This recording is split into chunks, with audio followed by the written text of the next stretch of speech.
wa Jalla telah berfirman pada salah satu alat ayatnya, wala zikrullahi akbar. Dan sesungguhnya mengingat Allah adalah lebih besar. Maksud lebih besar adalah zikir Allah yang paling besar. Tidak ada zikir yang paling besar kecuali zikir Allah. Oleh karena itu, Allah Azza wa Jalla berfirman, "Fazkuruni azkurkum waskuruli wala takfurun." Karena itu ingatlah kamu kepadaku, niscaya aku ingat pula kepadamu. Dan bersyukurlah kepadaku dan janganlah mengingkari nikmatku.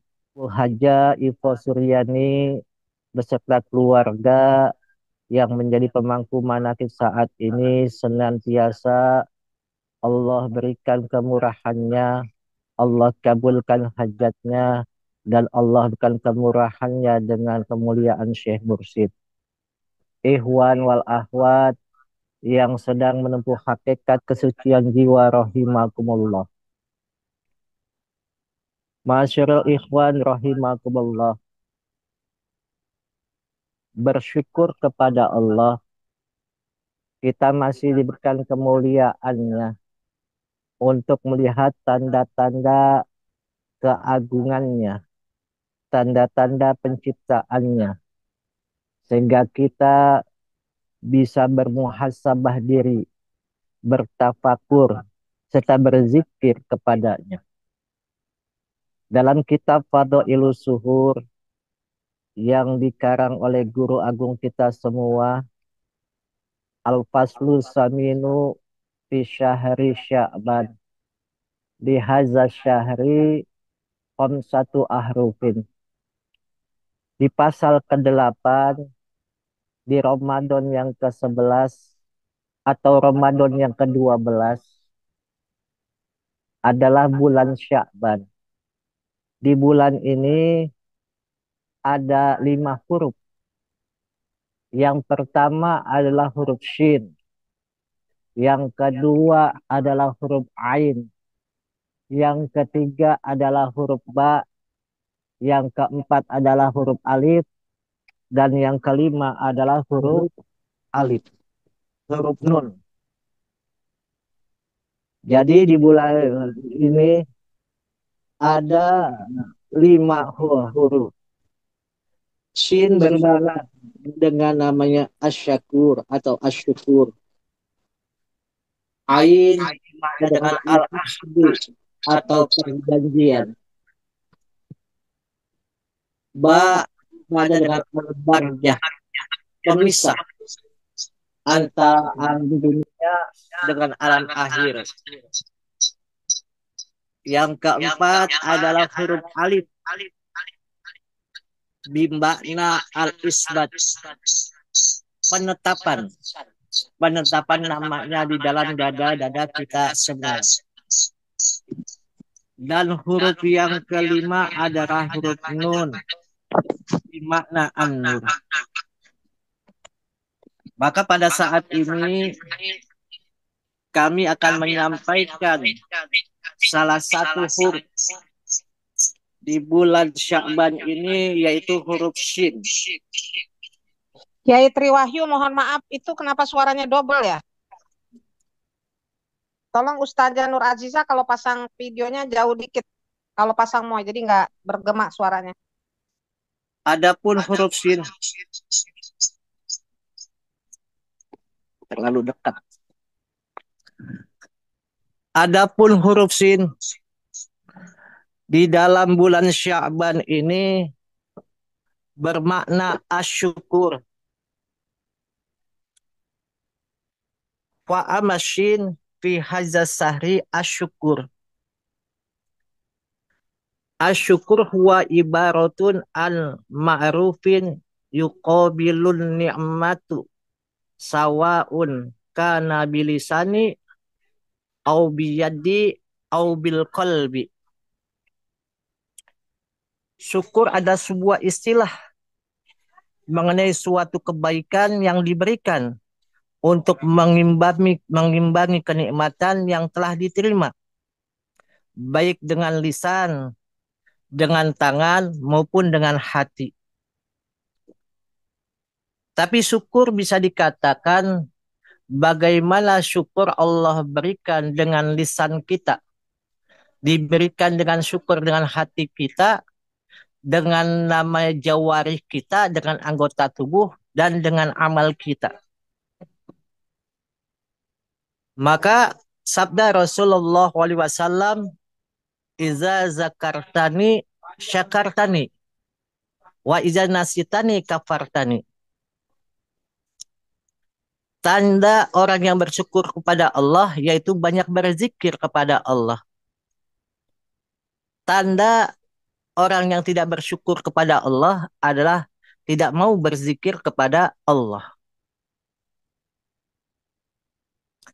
Karena perlu diketahui Allah Azza wa Jalla sering menggandeng sebutan perintah berzikir dengan bersyukur di dalam kitabnya. Padahal Allah Azza wa Jalla telah berfirman pada salah satu ayatnya, wala dzikrullahi akbar. Dan sesungguhnya mengingat Allah adalah lebih besar. Maksud lebih besar adalah zikir Allah yang paling besar. Tidak ada zikir yang paling besar kecuali zikir Allah. Oleh karena itu, Allah Azza wa Jalla berfirman, Fazkuruni azkurkum, waskuruli wala takfurun. Karena itu ingatlah kamu kepadaku, niscaya aku ingat pula kepadamu. Dan bersyukurlah kepadaku dan janganlah mengingkari nikmatku. Jadi kerangka bersyukur kita dimulai dengan lisan kita. Bagaimana lisan kita atau bibir kita senantiasa bisa berbuat dengan ucapan-ucapan penuh kebaikan, ucapan-ucapan yang bermakna, dengan ucapan yang hikmah, sehingga tidak membuat orang sakit hati, tidak membuat orang itu lari dari kita. Dan juga lisan ini sebagai perangkat oleh Allah diberikan untuk senantiasa kita bisa berzikir kepada Allah. Senantiasa bisa tadabur dengan membaca Al-Quran. Tasyakur dengan apapun yang Allah berikan dengan lisan ini yang bisa membawa kebaikan kepada kita semua. Masyiral ikhwan rahimakumullah. Maka dari itu sesungguhnya Allah berikan perangkat di dalam lisan ini agar semuanya sejalan seirama dengan perintah Allah, agar kita dapat melakukan segala perintahnya, menjauhi segala larangannya. Yang kedua, syukur dengan qalbu, dengan hati kita, yang senantiasa hati kita untuk bisa mengingatnya, untuk berzikir kepada Allah hanya dengan satu jalan, yaitu talqin. Talqin ini yang mempengaruhi diri kita. Selama ini dalam perjalanan hidup kita lupa kepada Allah, kita lalai kepada Allah, kita memalingkan diri kita ke hadapan Allah.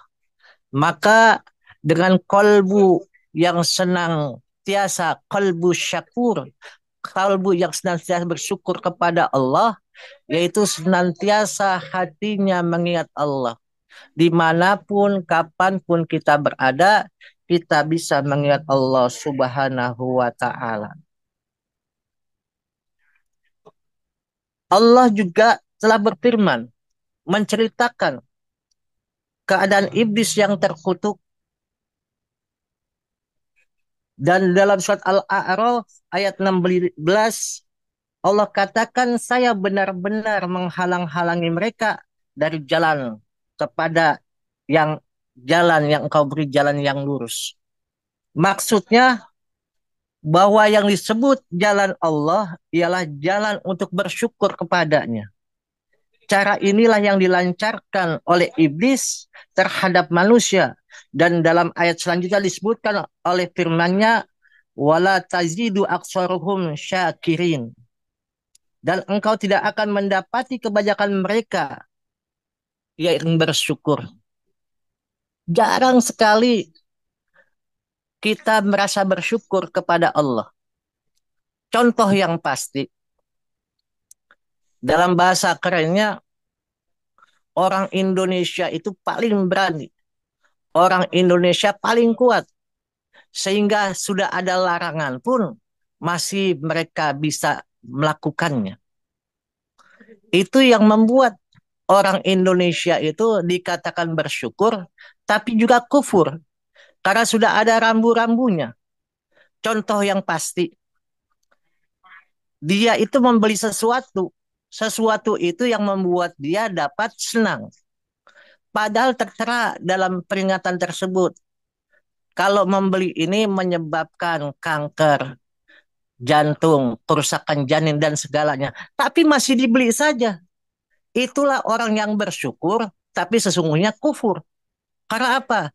Sesuatu kenikmatan, yaitu bagaimana mereka bisa menggunakan kenikmatan itu dengan bersyukur dan bermanfaat, dan tidak merusak untuk dirinya. Masyiral ikhwan rahimakumullah. Yang kedua adalah syukur. Yang kedua sudah dengan syukur qalbi. Yang ketiga syukur dengan jawarih. Dengan anggota tubuh kita. Allah berikan perangkat tubuh kita. Dari ujung rambut sampai ujung kaki. Yang mereka itu mempunyai cara untuk bisa bersyukur kepada Allah. Bagaimana fungsinya rambut. Bagaimana fungsinya alis. Bagaimana fungsinya kuping. Bagaimana fungsinya hidung. Bagaimana fungsinya mulut. Dan bagaimana fungsinya tangan dan kaki. Itu sudah diberikan. Bagaimana caranya untuk bersyukur kepada Allah. Contoh rambut sebagai mahkota. Bila orang punya rambut, rambut itu diurus dengan baik, adalah mahkota, meningkatkan rasa kepercayaan dirinya, juga merasa bersyukur kepada Allah. Allah sudah menitipkan rambut tersebut kepada badan kita untuk diurus sehingga rambut itu menjadi bagus. Banyak cara untuk rambut tersebut. Mau dipotong, mau dibikin keriting, mau dibikin lurus, semuanya sudah tersedia.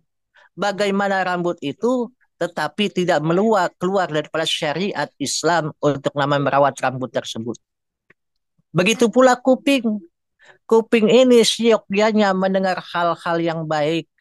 Kuping ini siogyanya mendengarkan sesuatu ayat-ayat Allah, sesuatu yang membuat dirinya senang dengan suara tersebut. Jangankan suara zikir atau bacaan Al-Quran.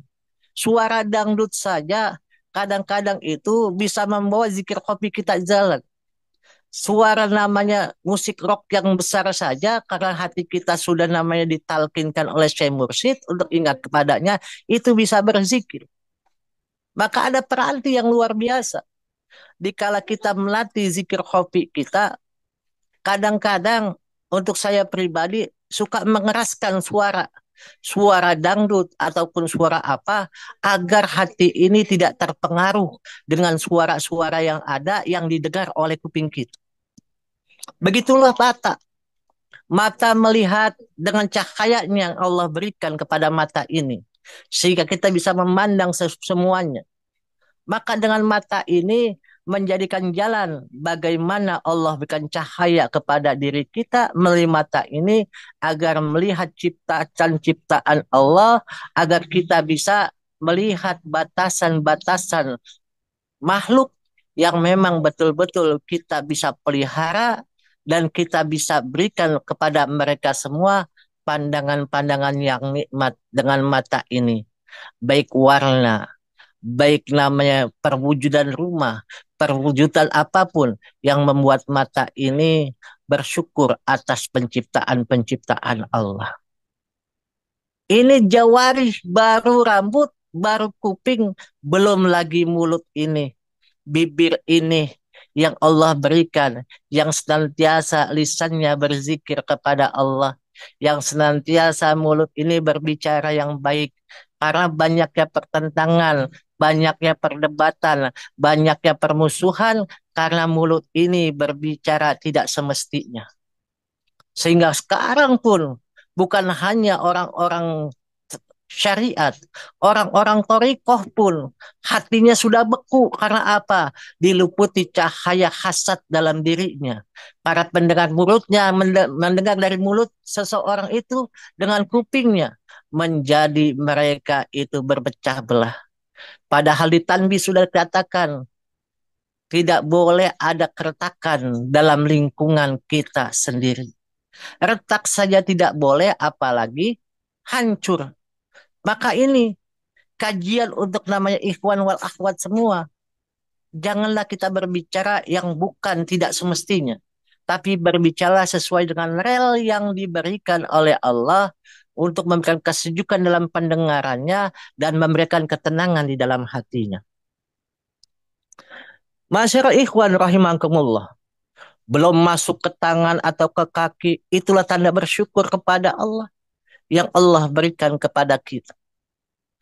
Maka setelah sudah ada namanya syukur dengan namanya lisannya, syukur dengan kolbunya, syukur dengan jawari anggota tubuhnya, maka syukur itu akan masuk kepada syukur amal. Bersyukur kita bisa beramal.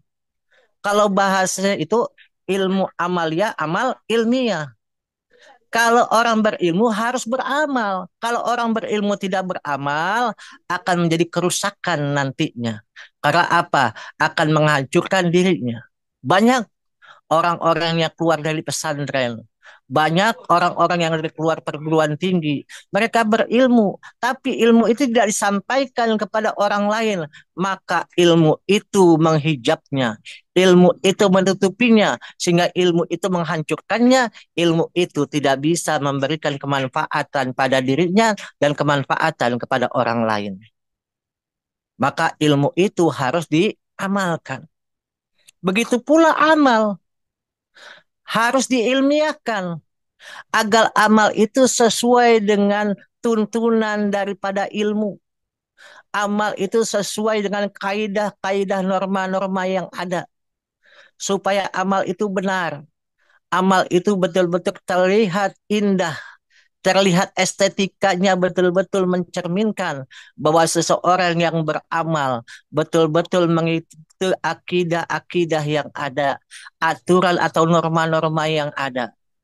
Contoh yang pasti, dikala kita berzikir kepada Allah, beramal itu, tapi amal itu akan berantakan bila mana antara imam dan makmum suara zikirnya berbeda. Apalagi imam dan makmum berbeda gerakan zikirnya. Maka guru kita berpesan, bila zikir jahar, keluarkan suaranya. Jangan tidak ada suaranya. Kebanyakan suaranya diumpetin, padahal suara itu anugerah dari Allah. Tapi mereka itu tidak mengeluarkan suara. Apalagi zikirnya, gerakan badannya bukan gelengkan kepalanya ke kanan dan ke kiri. Lakukan sama-sama, ikuti gerakan imam, buka matanya, zikirkan la ilaha illallah. Itu kalau sudah namanya gerakannya sama, suaranya sama, itu akan menjadikan, oh ternyata amalia guru kita luar biasa. Karena kita tahu sekarang ini MUI sudah mengeluarkan meneliti tentang ajaran Aba Aos. Apakah ajaran Aba Aos itu bertentangan dengan Al-Quran dan hadis? Ini menjadi kita lihat Bersyukur kalau MUI mau masih mau melihat damai ajaran Abah Aos. Bagaimana mereka berpikir sesungguhnya yang diajarkan oleh guru kita ajaran yang dibawa oleh baginda Nabi besar Muhammad Shallallahu Alaihi Wasallam yang sampai kepada kita bagaimana amalia-amalia itu bersumber kepada Al-Quran dan hadis, bersumber kepada baginda Nabi besar Muhammad Sallallahu Alaihi Wasallam. Semoga Allah berkahi semuanya segalanya selamanya. Wallahul muwafiq ila aqwamit thoriq. Wassalamualaikum warahmatullahi wabarakatuh.